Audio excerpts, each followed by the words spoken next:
হরে কৃষ্ণ। নমস্কার ভক্তরা, তোমাদের সকলকে স্বাগত জানাই তোমাদের নিজস্ব চ্যানেল সনাতনী শ্রাবণী চ্যানেলে। কিভাবে আমরা মৃত্যুকালে কৃষ্ণ স্মরণ করব।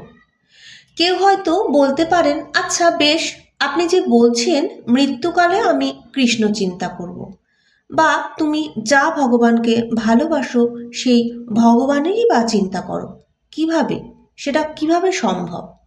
তাহলে আমি ভগবদ্ধামে কি ফিরে যেতে পারবো? তাহলে এটি যখন মৃত্যুকালের ব্যাপার, এখন তা নিয়ে দুশ্চিন্তা করে লাভ কি?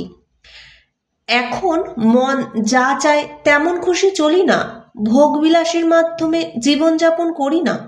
যখন মৃত্যু আসবে তখন দেখা যাবে, তখন আমি দ্রুত কৃষ্ণে মনোনিবেশ করব এবং ফলে পরম ধামে ফিরে যাব। এইভাবে আমি উভয় জগতে পূর্ণ স্বাদ গ্রহণ করতে পারব। যেসব মানুষ এই রকম চিন্তা করে তারা নিজেদেরকে ভগবান শ্রীকৃষ্ণের থেকে বেশি বুদ্ধিমান মনে করে, কিন্তু শ্রীকৃষ্ণের প্রতারণা করা সম্ভব নয়। ভগবদ্গীতায় বলেছেন যে তিনি হচ্ছেন সমস্ত ছলনাকারীর মধ্যে শ্রেষ্ঠ। শ্রীকৃষ্ণকে প্রতারিত করার সাধ্য কার আছে? যে ব্যক্তি আজীবন জড়া বিষয় শক্তি থাকে, সে মৃত্যুকালে কখনো মনকে শ্রীকৃষ্ণে নিবদ্ধ করতেই পারে না, এমন চেষ্টা করলেও হয় না। যে ছাত্র পরীক্ষার জন্য সারা বছর কোনো প্রস্তুতি গ্রহণ করেনি, তার পক্ষে স্টার পাওয়া কি সম্ভব? প্রকৃতপক্ষে মৃত্যুর সময় শ্রীকৃষ্ণকে চিন্তা করা আমাদের কোনো সামর্থ্য নেই, কেননা মৃত্যু এক অত্যন্ত মর্মভেদী, খুব যন্ত্রণাদায়ক অভিজ্ঞতা। আমরা যদি স্বাভাবিক অবস্থায় অবিরাম কৃষ্ণ স্মরণ করতে সক্ষম যদি না হই, তাহলে আমরা কিভাবে পেতে পারি কৃষ্ণের চরণ?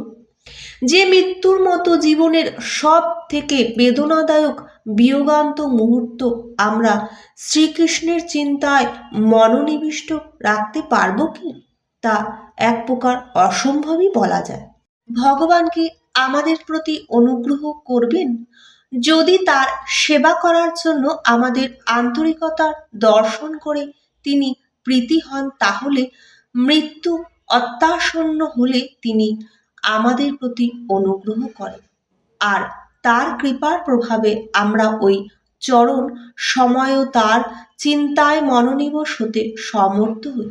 সুতরাং আমাদের কর্তব্য হচ্ছে পারমার্থিক জীবনের সমস্ত বাধা বিঘ্ন প্রতিবন্ধকতা সহ্য করে নিরন্তর হরে কৃষ্ণ মহামন্ত্র জপ করা, জপ করে যাওয়া, যাতে জীবনান্তে আমরা কৃষ্ণ ভাবনামৃতের পূর্ণ ফল লাভ করতে পারি। হরে কৃষ্ণ কৃষ্ণ কৃষ্ণ হরে হরে, হরে রাম রাম রাম হরে হরে।